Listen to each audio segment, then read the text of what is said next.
आज बघूया कुठल्याही संख्येचा पाढा तयार करणे। तर बघा, आज आपण 13 चा पाढा तयार करणार आहोत। कशाचा पाढा? 13 चा। या 13 मध्ये एकक किती आहे रे?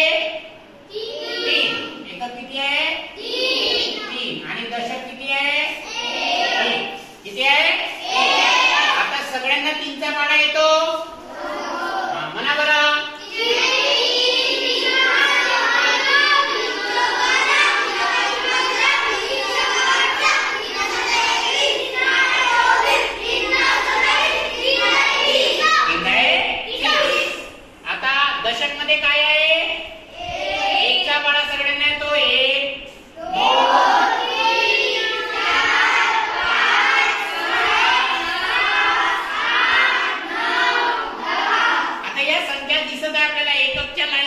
पण एककच्या ठिकाणी दशक सुद्धा आले दिसत आहे।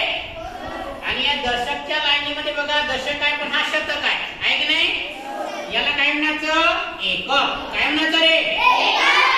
एकक। याला दशक आणि याला अरे हा पण दशक आहे ना, आणि हा शतक। काय आहे? शतक। अशा संख्या आपल्याला मिळाल्या। तर एककच्या ठिकाणी जे एककच्या स्तरामध्ये किंवा एककच्या स्थानामध्ये जे अंक आहे ते जसेच्या तसे लिहायचे। कोणता आहे पहिला? बोला। हा हा हा हा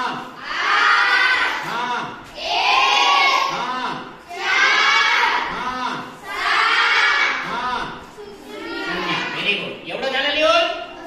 या ठिकाणी बघा, दशक इथपासून आहे की नाही?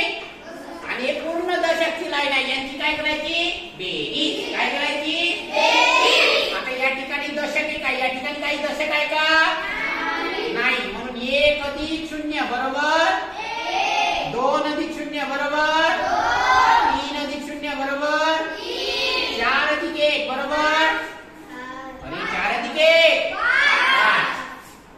5 अधिक 1 6 अधिक 1 7 अधिक 2 कोणते 8 म्हणते? 9। किती? 9। 8 अधिक 2 10। आता बघा, 10 मध्ये एकक किती आहे? 0 आणि हातचाला 1।